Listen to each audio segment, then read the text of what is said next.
India. Come on everyone, put your hands together and let's welcome Mr. Pranjal Kamra. इससे पहले प्रांजल अपना session start करें, एक छोटी सी मैं आपको इंसिडेंट बताता हूँ प्रांजल के साथ जो हमारा हुआ। ये सेशन इनिशिएट और ये आइडिया होना, इसका सबसे मेन क्रेडिट जाता है प्रांजल को। हुआ ये था मैं और प्रांजल दिल्ली में मिले थे एक इवेंट में। हम लोग का ये साथ में ही एक प्रोग्राम था, मैं और प्रांजल साथ में थे। प्रांजल को मैंने ऐसे मस्ती मस्ती में पूछ लिया, बेसिकली कल मेरे बेटे का बर्थडे था, मैंने मस्ती में पूछ लिया, प्रांजल मेरे बेटे का बर्थडे है, फर्स्ट आप आओगे क्या कोटा? प्रांजल बोलता है कि भाई मैं तो आ जाऊंगा, आप मुझे बुलाना नहीं चाहते, मुझे ऐसा लग रहा है जिस तरीके से आपने इनवाइट दिया है, आप अगर बुला लिए तो 100% मैं कोटा आऊंगा, ये मेरी guarantee. And I was shocked कि अच्छा आप कोटा आ जाएंगे, ठीक है, ये कुछ अच्छा लगा। इस तरीके से फिर आगे बढ़ते गए, फिर नेक्स्ट शुभशीष से बात हुई, ही वाज लाइक हाँ भाई मैं आ रहा हूँ, आप बुलाओ। इस तरीके से जब मेरे पास 10 के ऊपर कंफर्मेशन आई, फिर मैं सोचा 10 हमारे दोस्त यहाँ पे आ रहे हैं कोटा, तो क्यों ना एक सेशन भी हो जाए सबके लिए, कुछ ना कुछ हम सीख भी ले साथ में। So thank you so much Pranjal for giving me this idea for this complete session. मैं बिल्कुल खाली आ जहाँ बुलाओगे आ जाओ।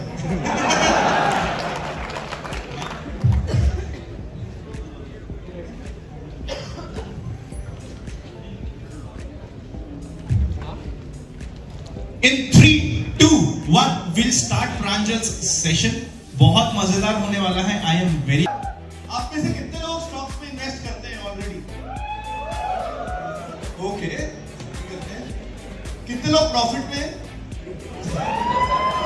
सभी प्रॉफिट में, तो मैं जाता हूँ फिर। ओके।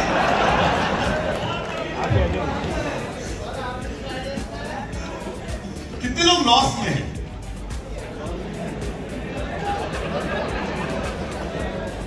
ओके। कितने लोग पिछले 2 साल में एंटर हुए इसलिए प्रॉफिट में? ओके।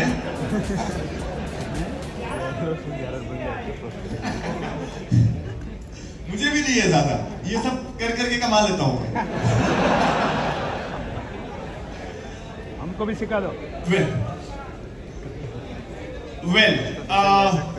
यू नो बहुत ज्यादा मुझे आता नहीं है, एंड आई ऑलवेज ट्राइड कि इन्वेस्टिंग को हम जितना सिंपल कर सकें, जितना ऐसा कर सकें कि हर कोई निवेश कर सके, उस तरह की इन्वेस्टिंग मुझे करनी है। तो इन्वेस्टिंग के साथ अच्छी बात यह है कि इट्स एन आर्ट।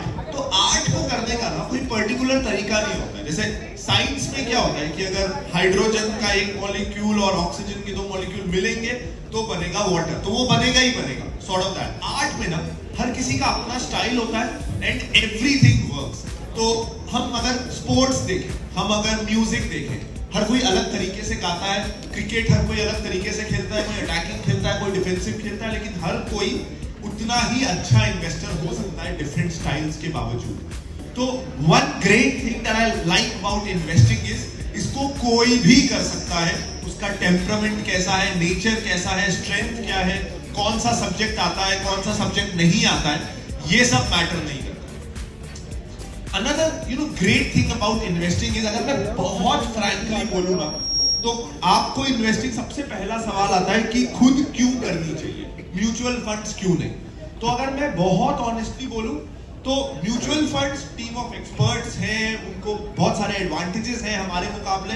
तो ऑन एन एवरेज या तो हमारा रिटर्न म्यूचुअल फंड से थोड़ा खराब रहेगा या थोड़ा बेटर रहेगा, बट ऑन एन एवरेज हमारा रिटर्न्स, अगर हम खुद भी इन्वेस्टिंग करें अच्छे से सीख के, तो हमारा रिटर्न म्यूचुअल फंड्स के आसपास ही होना चाहिए, उसके आसपास ही होगा। क्योंकि अगर we are aiming to outperform industry experts by a huge margin, तो हमारे एक्सपेक्टेशन सही नहीं होने वाले।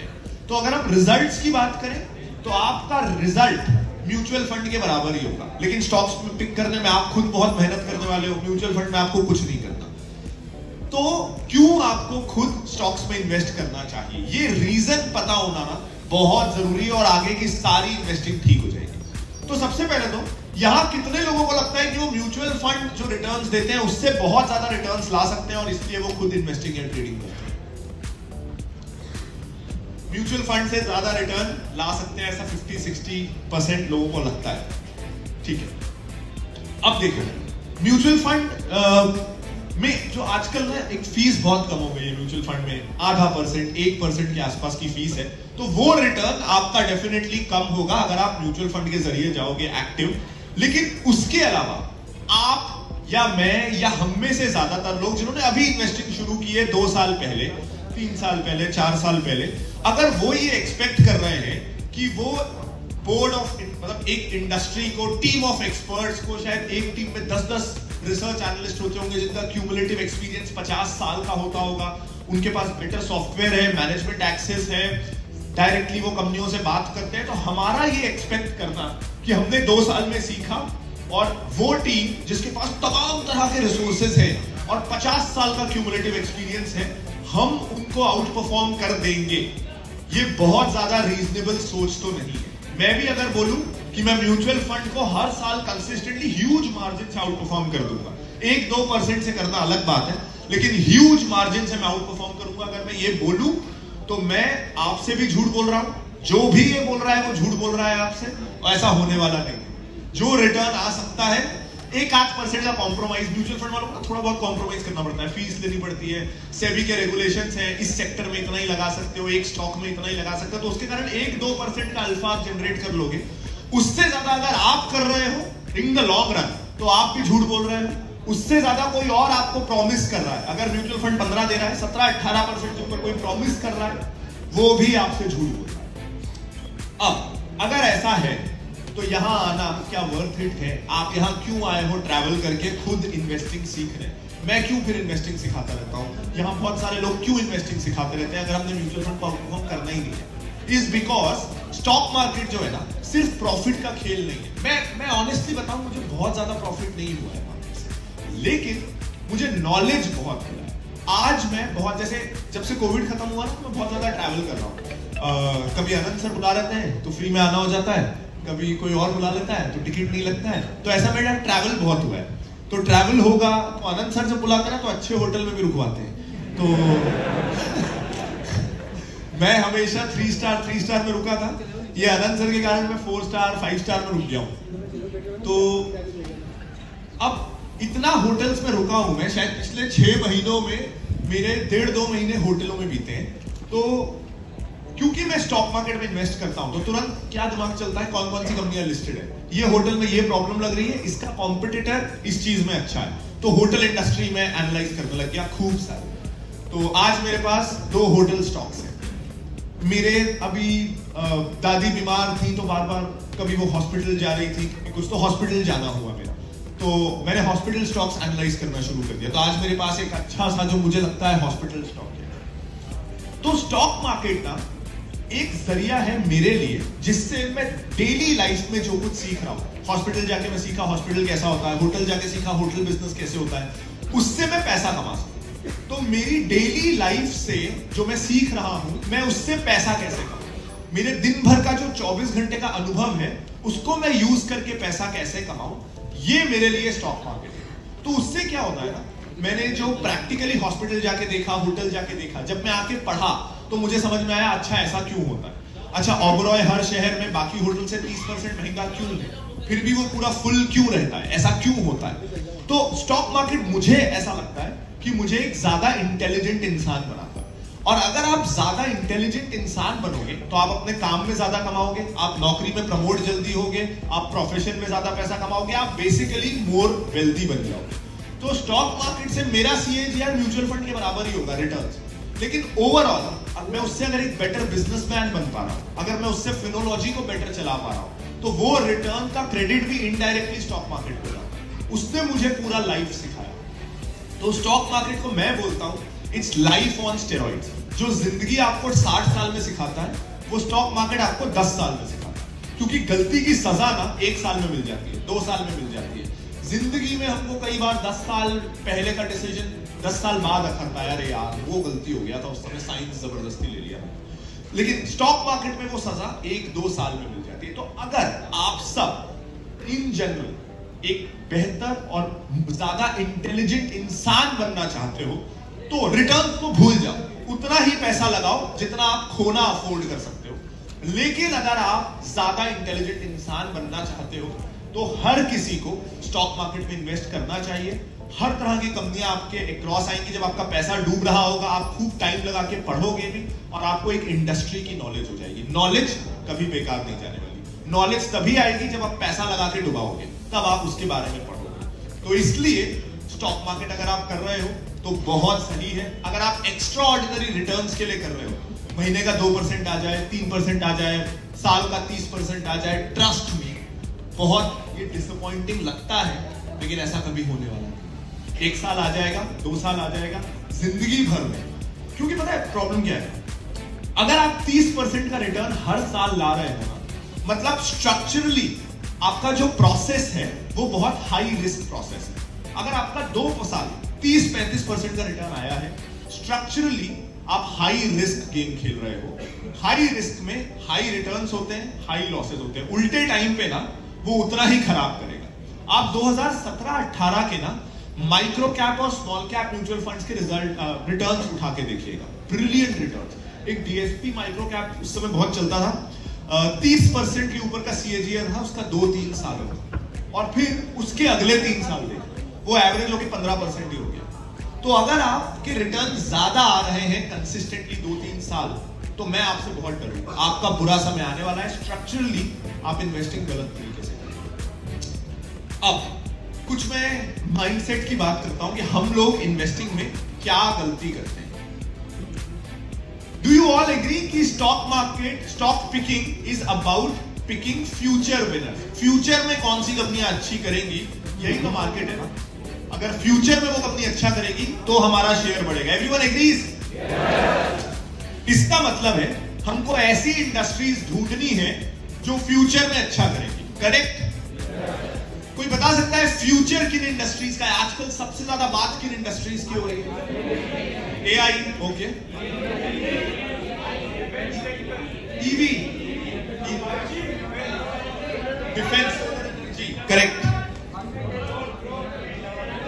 Digital metaverse, correct. तो ये तो क्लियर है कि हमको इन इंडस्ट्रीज में पैसा निवेश करना है। करेक्ट? करेक्ट? ग्रोथ नहीं, एब्सोल्युटली रॉन्ग, उल्टा करते हैं। देखो, जब हम फ्यूचर की तरफ जाते हैं ना कि क्या चेंज होने वाला है दुनिया में, हमको चेंज में इन्वेस्ट करना है। We have to invest in the change. उसमें 2 प्रॉब्लम होती है। आज ना मुझे 50 सालों से पता है कि फुटवेयर मतलब बाटा होता है। हर किसी के घर में एक ना एक बाटा का फुटवेयर होगा ना। नहीं है आपके घर में बाटा? किसके घर में बाटा का कभी कोई चप्पल या जूता नहीं है? बहुत। किसने कभी ना कभी बाटा का कोई ना कोई फुटवेयर पहना है? बाटा का कभी ना करेक्ट। तो लगभग सबने 90% लोगों ने यहां बाटा का फुटवेयर पहना है। किसने कभी ना कभी कोलगेट का टूथपेस्ट यूज किया है? पिया सर, आपका टूथपेस्ट कौन सा है? कोलगेट है ना? तो सबका टूथपेस्ट कभी ना कभी कोलगेट रहा है। अरे एक बार फिर से, सबने कभी ना कभी कोलगेट यूज किया है? सबने करके, यार मैं भूल गया हूं। किस किस के पास कोलगेट का स्टॉक है? कोलगेट यूज सबने किया है, स्टॉक किसी के भी पास नहीं। तो अब आप सोचो, ये बेसिक इन्वेस्टिंग का violation. We are not investing in what people are consuming. तो हम वो कंपनी नहीं खरीदेंगे जिसके प्रोडक्ट्स लोग खरीदे। ये कितना अजीब है। किस किस के पास यहां पे इंफोसिस या टीसीएस है? ओके। फिनिकल किस किस ने खरीदा हुआ है? किसी ने नहीं, राइट? किसी के भी पास इंफोसिस का डायरेक्टली कोई प्रोडक्ट नहीं है, टीसीएस का कोई प्रोडक्ट हमने डायरेक्टली खरीदा नहीं है, लेकिन स्टॉक खरीद लिया।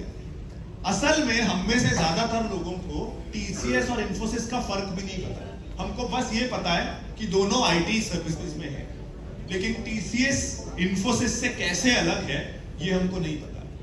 डाबर और कोलगेट एक दूसरे से कैसे अलग है ये हमको पता है, लेकिन हम लेंगे नहीं। पता है, स्टॉक्स को ना हम परफ्यूम और कपड़ों के जैसे खरीदने लगे, दूसरों को इंप्रेस करने के लिए। अगर मैं बोलूंगा ना, और ये सच में मेरे साथ होता है, कई बार मेरे क्लाइंट्स जब रेसिपी पे हमारे स्टॉक्स देखते हैं, पहला रिएक्शन होता है, अरे कोलगेट ही लेना होता तो मैं खुद ले लेता। तो हम बोलते तो ले लेता ना भाई, किसने होता है। उनको चाहिए मैजिक, कोई जादू की पुड़िया जो एकदम उनको पता ना हो और जो मल्टी बैगर हो जाए। हमको रिटर्न्स चाहिए ही नहीं, हमको जादू चाहिए। तो जब हम जादू ढूंढने जाते हैं ना, तो हमको स्कैम मिलता है हमेशा। जब भी हम जादू ढूंढने जाएंगे स्कैम मिलेगा, लेकिन लोगों को मजा उसी में आता है। तो हमारा माइंडसेट ये हो गया है, हमारा स्टॉक ऐसा हो जो हम जब 10 दोस्तों के सामने बोले ना, तो वो बोले अरे बाप रे, ये चांद पे जाने वाला है, ये मार्स पे जाने वाला है, ये जुपिटर पे जाने वाला है, ओ ये कैंसर का इलाज इसने ढूंढ लिया। तब हम बनेंगे कूल, लेकिन हमको रिटर्न नहीं मिलेगा। क्योंकि सिंपल सी चीज है, जब हम चेंज वाली इंडस्ट्रीज ढूंढते हैं ना कि कौन सी इंडस्ट्री का फ्यूचर है, कौन सी industry is the industry of the future, तो उसमें आपको दो चीजें देखनी होती है। एक तो आपको देखना होता है, जैसे मैं थोड़े साल पहले का एग्जांपल दूं, चेंज ना बहुत तेजी से करवटें बदलता है। जैसे आज से 15 साल पहले जब हम डीवीडी के बाद, तो पहले सीडी आई, फिर डीवीडी आई, फिर डीवीडी के बाद क्या आएगा, इस पे ना दो ग्रुप्स थे, एक पैनासोनिक और कुछ कोरियन कंपनीज एक तरफ थी जो बोलती थी कि HD DVD is the next. Actual winner कौन होगा ये आज बोल पाना ना मुश्किल होगा। तो एक तो चेंज एग्जैक्टली कैसा होगा वो प्रिडिक्ट करना मुश्किल होता है, और चेंज का विनर कौन होगा ये प्रिडिक्ट करना मुश्किल होता है। और इन्वेस्टिंग में अगर आप मुश्किल चीजें करोगे तो आप खत्म हो जाओगे। इन्वेस्टिंग में सबसे आसान चीजें करनी है, ब्लाइंड चीजें, ऑब्वियस चीजें। तो मेरा इन्वेस्टिंग का तरीका एकदम उल्टा है। मेरा इन्वेस्टिंग का तरीका है, मैं विनर्स ढूंढ ही नहीं रहा। मेरे को चाहिए भी नहीं कि 10 साल बाद, 5 साल बाद, 2 साल बाद विनर कौन होगा, मल्टी बैगर कौन होगा। मल्टी बैगर ढूंढने जाऊंगा ना, जीरो वाले स्टॉक्स मिलेंगे। मेरा तरीका है, मैं खुद से उल्टे सवाल पूछता हूं कि 5 साल बाद विनर कौन होगा, भूल जाओ। 5 साल बाद सर्वाइव कौन होगा, क्या बाटा 5 साल बाद भी सर्वाइव करेगा, क्या कोलगेट 5 साल बाद भी सर्वाइव करेगा। देखो, अगर आपने 20 सर्वाइव करने वाले स्टॉक ढूंढ लिए ना, 5 अपने आप मल्टी बैगर हो जाएंगे। क्योंकि मल्टी बैगर होने के लिए सर्वाइव करना तो जरूरी है ना, सर्वाइव कोई मल्टी बैगर नहीं हो सकता। तो ना एक बहुत मेरे को ये मुहावरे वगैरह ज्यादा याद नहीं रहते। मेरे को एक ही मुहावरा जिंदगी में याद रहा है, अपार्ट फ्रॉम वो जो 4वीं 5वीं में स्कूल के प्रवर्स होते थे ओल्ड इज गोल्ड टाइप के, लेकिन एक ढंग का मुहावरा जो मुझे याद रहा है वो ये कि to finish first you must first finish. Race में फर्स्ट आने के लिए रेस को खत्म करना जरूरी है। तो आप अगर बस ऐसे खिलाड़ी ढूंढ लो ना जो रेस से बाहर नहीं होने वाले, तो आपको 4-5 ऐसे खिलाड़ी। इन्वेस्टिंग में अच्छी बात ये है ना, आप एक साथ 20 घोड़ों पे दांव लगा सकते, एक साथ 25 घोड़ों पे दांव लगा सकते, कोई ना कोई तो जीतेगा। लेकिन और एक इसका एक काउंटर अप्रोच कि मीडिया और हम लोग किस तरीके से कई बार गलत अप्रोच को आत्मसात को इंग्लिश में इम्बाइब कर लेते हैं। सो मैं रिलायंस इंडस्ट्रीज का एग्जांपल लेता हूं। मुकेश अंबानी किस की आइडल है? वो ज्यादा नहीं है, मैं कैसे दूं ये एग्जांपल? मेरा रास्ता साथ रहेगा।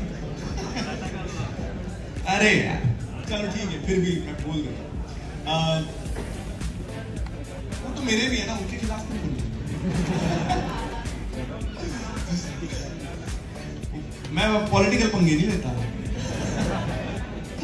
बट सो रिलायंस की हम बात करते हैं। आज we all know how big, how successful it is. 2011 से 15 जब उनका इन्वेस्टमेंट साइकिल चल रहा था जियो को स्केल अप करने के लिए, जब देवर ऑन द स्टेज ऑफ कि पैसा लगाओ, नेटवर्क बिल्ड करो और रिजल्ट 2016 से आना शुरू होगा, तो वो 4 साल the balance sheet was not looking good, क्योंकि पैसा लगे जा रहा था। 1.5 लाख करोड़ के आसपास का डेट हो गया था, लेकिन पैसा आ नहीं रहा था। तो वो 4 साल balance sheet was looking terrible. It played out well. Reliance ने कैलकुलेटेड रिस्क लिया, जो सोचा वैसा हुआ, और आज it looks like such a great decision. लेकिन 2011 में उन्होंने अपनी नेटवर्थ का दुगना डेट ले लिया था।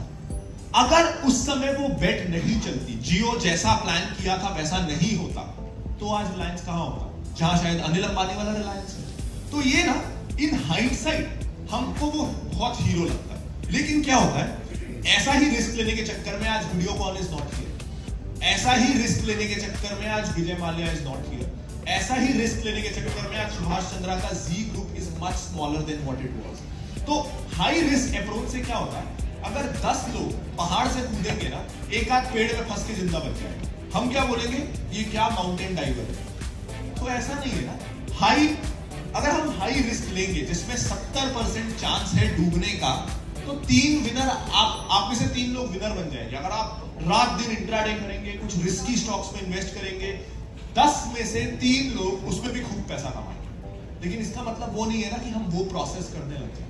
हमारा प्रोसेस ऐसा होना चाहिए जिसमें 10 में से 9 लोग विनर। हाई रिस्क प्रोसेस में क्या होता है, 10 में से जो 3 विनर लगते हैं, ऐसा लगता है वो जीनियस है। नहीं यार, ये प्रोबेबिलिटी है। उस अप्रोच में 30% सक्सेस रेट था। लेकिन हम लोग हमारी फाइनेंशियल लाइफ, हमारा रिटायरमेंट, हमारी फैमिली की प्लानिंग, हमारी फैमिली की क्वालिटी ऑफ लाइफ उस 30% के भरोसे नहीं छोड़ सकते। हमारा अप्रोच एटलीस्ट 90% वाला होगा, क्योंकि हम हमारी फैमिली के साथ और हमारे साथ गैम्बल नहीं कर सकते। यार वो मैं सिगरेट नहीं पीता, मेरिको है मेरे पास, HUL है मेरे पास, Pidilite है मेरे पास,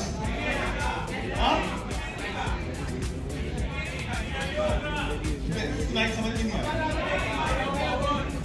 अब नहीं है, बहुत नुकसान हुआ। है मेरे पास, CDSL तो मेरा फेवरेट है, वो तो है। वोडाफोन आइडिया नहीं भाई, डिविस लैब, मेरे को फार्मा समझता नहीं है। वंडरलैंड मेरे को बहुत पसंद है। हाँ, सबके सामने निकालो मेरी गलतियां। AMC नहीं है मेरे पास। हो गया सर, मर गया मैं उसमें। जाने दो सर। यार बैटरी तो नहीं समझती मुझे, पावर बिल्कुल नहीं।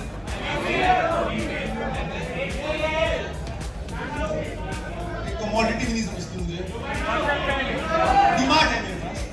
तो इस तरह के स्टॉक्स, मतलब ऐसा लगेगा कि इसको हमने यूट्यूबर बना रखा है, इसको ये तो एशियन पेंट्स, पिडलाइट, HUL ये सब खरीदता है।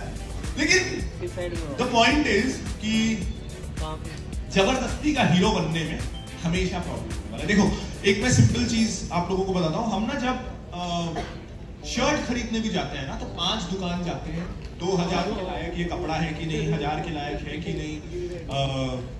मैं ना यूनिक्लो की 900 वाली पहनता था, जब से ये 450 की जॉकी वाली मिली है, ये बेस्ट है।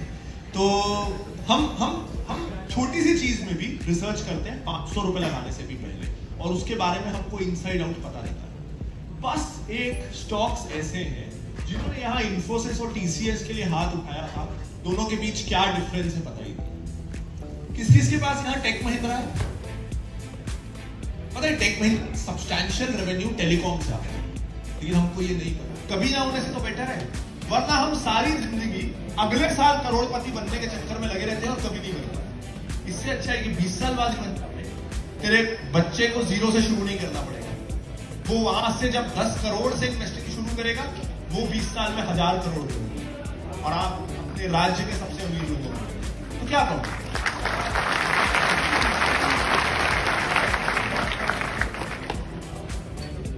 तो आई थिंक इन्वेस्टिंग के बारे में मेरी आज कोशिश यही थी कि जब हम हमारे ना एकदम बेसिक्स ही खराब है। हम गलत रीजन से इन्वेस्टिंग शुरू करते हैं, गलत एक्सपेक्टेशन पे करते हैं, गलत तरीके के स्टॉक्स करते हैं। आपको ना एक ही सिंपल रूल अगर आप रख लो, मैं सिर्फ उसी कंपनी में निवेश करूंगा जिसका अगर मेरे को कल CEO बना लो ना, तो मैं उस कंपनी को इतने अच्छे से जानता हूं कि मैं चला दूं। क्योंकि हम जिंदगी में और कहीं भी बिना एक्सपर्ट हुए पैसा नहीं लगा, और 500-1000 रुपए भी नहीं लगाए। वो शादी की शॉपिंग के लिए भी ना खुद को नहीं आता, तो मैं अपनी बहन को लेके जाता हूँ, क्योंकि वो उसमें एक्सपर्ट है। 10,000 की शॉपिंग कर लूंगा, 5,000 की शॉपिंग कर लूंगा, लेकिन उसके लिए भी मैं एक्सपर्ट को लेके जाता हूँ। मार्केट में हम ये नहीं। और वही, आपको जिंदगी में 4 स्टॉक्स चाहिए, 4 सेक्टर चाहिए जिसकी आपको समझ हो यार कि कंज्यूमर, कपड़ों वाला सेक्टर तो सबको अकल होती है ना बेसिकली, साबुन तेल टूथपेस्ट वाले सेक्टर की सबको अकल होती है। एक आप जिस इंडस्ट्री में हो, बैंक में काम करते हो, इंजीनियर हो, जो उस इंडस्ट्री की अकल होती है। एक इंडस्ट्री के बारे में थोड़ा पढ़ोगे तो ही 4 इंडस्ट्री, इसके अलावा निकलना ही नहीं है बाहर। और इन 4 इंडस्ट्री में 5-5 कंपनियां उठा लो, 20 कंपनियां